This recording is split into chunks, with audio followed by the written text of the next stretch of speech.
नमस्ते। हम जब भी किसी बहुत बड़े और प्राचीन ग्रंथ को पढ़ते हैं ना, तो अक्सर एक अजीब सी उलझन सामने आ खड़ी होती है। ऐसा लगता है जैसे किताब का एक नियम उसी किताब के किसी दूसरे नियम से सीधे सीधे टकरा रहा है। अब ऐसे में सही अर्थ कैसे निकाला जाए? इस गुत्थी को सुलझाने के लिए प्राचीन भारतीय मीमांसा दर्शन ने खासकर जैमिनी और शाबर भाष्य में एक अविश्वसनीय रूप से तार्किक ढांचा तैयार किया था। तो आज के इस गहरे विश्लेषण में हम उसी प्राचीन ज्ञान को डिकोड करने वाले हैं। हम देखेंगे कि कैसे ये अद्भुत ढांचा पाठ्य अंतर विरोधों को एकदम वैज्ञानिक सटीकता के साथ सुलझाता है। हमारे आज के इस अध्ययन का रोड मैप कुछ इस तरह रहेगा।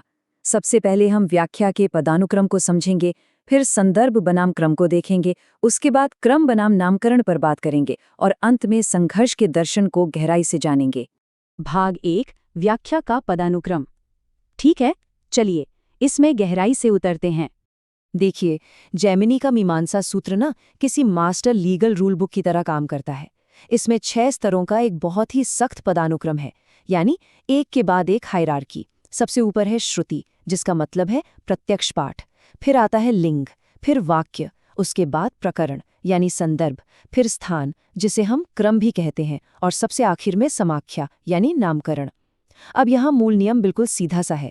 इस लिस्ट में जो सिद्धांत नीचे आता है वो हमेशा अपने से ऊपर वाले सिद्धांत से कमजोर होता है। उदाहरण के लिए, अगर प्रकरण और क्रम के बीच कोई विवाद हो जाए तो जीत हमेशा प्रकरण की ही होगी। लेकिन सवाल ये है कि आखिर ये पदानुक्रम ऐसा क्यों है? इस पूरे ढांचे का जो बेस है, जो फाउंडेशन है, वो अर्थ व प्रकर्ष पर टिका है। आसान शब्दों में कहें तो अर्थ की दूरी। इसे आप बिल्कुल उस टेलीफोन गेम की तरह समझ सकते हैं जो हम बचपन में खेलते थे। संदेश जितने ज्यादा लोगों के कानों से होकर गुजरेगा, उसके असली अर्थ से भटकने का चांस उतना ही ज्यादा होगा, है ना? बस यही लॉजिक यहाँ भी है। जो नियम प्रत्यक्ष अर्थ से जितना ज्यादा दूर होगा, या जिसे समझने के लिए हमें जितने ज्यादा दिमागी अनुमान लगाने पड़ेंगे, वो नियम उतना ही कमजोर माना जाएगा। मीमांसा में निकटता ही शक्ति है। आगे बढ़ते हैं भाग 2, संदर्भ, जिसे हम प्रकरण कहते हैं, बनाम क्रम। अब इन नियमों को असल में काम करते हुए देखने के लिए चलिए राजसूय यज्ञ के एक बहुत ही क्लासिक प्राचीन कानूनी विवाद को उठाते हैं। ये विवाद प्रकरण और क्रम के बीच का है। प्रकरण का मतलब है संदर्भ, यानी एक व्यापक थीम या जरूरत जो पूरे विषय को आपस में बांध कर रखती है। दूसरी तरफ क्रम का मतलब सिर्फ पाठ की व्यवस्था से है। ये बस इतना बताता है कि कोई श्लोक या मंत्र किताब में किस जगह पर या किस क्रम में लिखा गया है। और यहीं से एक बहुत बड़ा द्वंद्व खड़ा होता है। होता क्या है कि राजसूय यज्ञ के पाठ में अभिषेचनीय नाम के अनुष्ठान के ठीक बगल में शुनह शेप की कथा लिखी गई है। अब बड़ा सवाल ये है, क्या ये कथा पूरे राजसूय यज्ञ के उस बड़े व्यापक संदर्भ का हिस्सा है, या फिर सिर्फ अपनी जगह के कारण ये कथा केवल उस विशिष्ट अभिषेचनीय अनुष्ठान से जुड़ी है? सच कहूं तो ये मीमांसा के सबसे दिलचस्प विवादों में से एक है। शाबर भाष्य इसे बिल्कुल एक कोर्ट रूम ड्रामा की तरह हमारे सामने रखता है। जो विरोधी पक्ष था, यानी पूर्व पक्ष, उनका तर्क था कि भाई दोनों सिद्धांत बराबर हैं, या फिर शायद क्रम को हावी होना चाहिए, क्योंकि आखिर कथा तो ठीक वही लिखी गई है ना। लेकिन जो अंतिम निष्कर्ष निकला, यानी जो सिद्धांत स्थापित हुआ, उसने एकदम साफ कर दिया कि प्रकरण हमेशा क्रम को मातनेगा।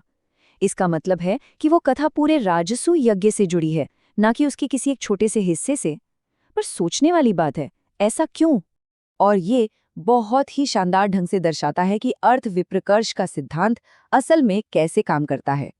देखिए, प्रकरण में एक सीधी और स्पष्ट मांग होती है जुड़ने की, लेकिन क्रम क्या करता है? वो सिर्फ किताब में एक जगह घेरता है। उसका अर्थ निकालने के लिए पाठक को खुद अपनी तरफ से अनुमान लगाना पड़ता है। और बस इसी एक एक्स्ट्रा मानसिक छलांग, इसी एक एक्स्ट्रा स्टेप के कारण क्रम असली अर्थ से दूर हो जाता है और प्रकरण के सामने घुटने टेक देता है। चलिए अब आते हैं भाग 3 पर, क्रम बनाम नामकरण, जिसे समाख्या भी कहते हैं। इस नई लड़ाई को समझने के लिए हमें पहले समाख्या यानी नामकरण को समझना होगा। देखिए, ये कोई ईश्वरीय या वैदिक नियम नहीं है। ये बस एक लौकिक यानी दुनियावी शब्द है जिसे इंसानों ने अपनी सुविधा के लिए बना लिया है। बिल्कुल वैसे ही जैसे आज हम अपने कंप्यूटर में किसी फोल्डर का नाम रख देते हैं।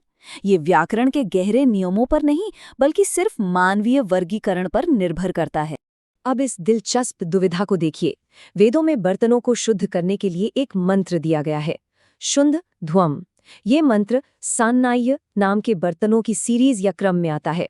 लेकिन मजेदार बात यह है कि जिस चैप्टर में ये मंत्र है, इंसानों ने उस चैप्टर का नाम रखा है पौरोढ़ाशिक, जो कि बिल्कुल अलग तरह के बर्तनों से जुड़ा है।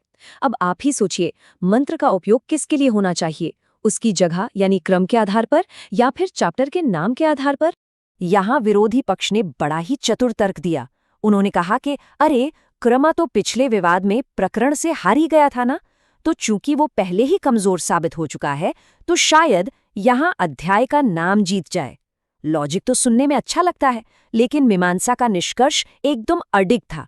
सिद्धांत ने साफ कहा है कि क्रम अभी भी नामांकन से कहीं ज्यादा शक्तिशाली है। वो मंत्र उसी क्रम के बर्तनों के लिए इस्तेमाल होगा, चैप्टर के नाम के लिए नहीं। और इसके पीछे का कारण फिर से वही दूरी का सिद्धांत है। देखिए, क्रम कम से कम अपनी फिजिकल प्लेसमेंट से, अपनी व्यवस्था से एक सीधा अर्थ तो बनाता है, लेकिन नामकरण वो तो बस एक टैग है, एक लेबल है। उस लेबल के आधार पर अर्थ निकालने के लिए आपको पहले उस इंसानी शब्द का मतलब समझना होगा, फिर उसका कनेक्शन जोड़ना होगा। मतलब इसमें कई ज्यादा दिमागी छलांगे लगानी पड़ती हैं, और इसीलिए नामकरण इस पूरे पदानुक्रम में सबसे कमजोर कड़ी है। और अब भाग 4, संघर्ष का दर्शन। अब इन थोड़ी तकनीकी बहसों से एक कदम पीछे हटते हैं और बड़ी पिक्चर को देखते हैं। तो यहाँ सबसे महत्वपूर्ण बिंदु ये है कि जब एक नियम दूसरे से हार जाता है, तो उस हारे हुए नियम का आखिर होता क्या है? क्या वो बस हवा में गायब हो जाता है, या इसके पीछे हमारे इंसानी दिमाग की कोई बहुत ही गहरी कार्यप्रणाली छिपी है? मीमांसा के विद्वानों ने इस पर बहुत ही गहराई से विचार किया है। यहीं पर मिथ्या ज्ञान की बहुत ही गहरी अवधारणा जन्म लेती है।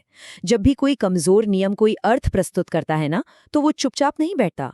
वो हमारे दिमाग में एक भ्रम पैदा करता है, बिल्कुल रेगिस्तान में दिखने वाले पानी के भ्रम की तरह, एक मिराज की तरह। पढ़ने वाले को कुछ पल के लिए लगता है कि हाँ, यही सच है, और इसी झूठे ज्ञान को, इसी मिथ्या ज्ञान को बाद में एक मजबूत नियम आकर पूरी तरह से तोड़ देता है। अब इस स्लाइड के बारे में जो सबसे दिलचस्प बात है वो ये है कि शाबर भाष्य के अनुसार मजबूत सिद्धांत सिर्फ एक ढाल की तरह काम नहीं करता जो कमजोर को रोकते नहीं। इसका असली काम है उस कमजोर सिद्धांत द्वारा पैदा किए गए भ्रम को सक्रिय रूप से झूठा साबित करना। मीमांसा का अल्टीमेट गोल सिर्फ कोर्टरूम जैसी बहस जीतना नहीं है, बल्कि हमारे दिमाग से इस मिथ्या ज्ञान के जाले को हटाकर एकदम शुद्ध सत्य को स्थापित करना है। तो सोचने वाली बात यह है कि ज्ञान के पदानुक्रम के जिन शानदार सिद्धांतों ने हजारों साल पहले प्राचीन ग्रंथों की गुत्थियां सुलझाईं, उनका दायरा आज कितना बड़ा हो सकता है। आज के हमारे आधुनिक संविधानों, उलझे हुए कानूनी दस्तावेजों या जटिल कॉर्पोरेट नीतियों में जब नियम आपस में भिड़ जाते हैं, तो क्या संदर्भ और स्थान के इन्हीं प्राचीन सिद्धांतों का उपयोग करके उन्हें बेहतर ढंग से नहीं सुलझाया जा सकता? बिल्कुल सुलझाया जा सकता है। ये मीमांसा ढांचा सिर्फ कोई बीता हुआ इतिहास नहीं है, बल्कि लॉजिक और सत्य तक पहुंचने का एक शाश्वत विज्ञान है। इस विश्लेषणात्मक यात्रा में साथ जुड़ने के लिए बहुत बहुत धन्यवाद।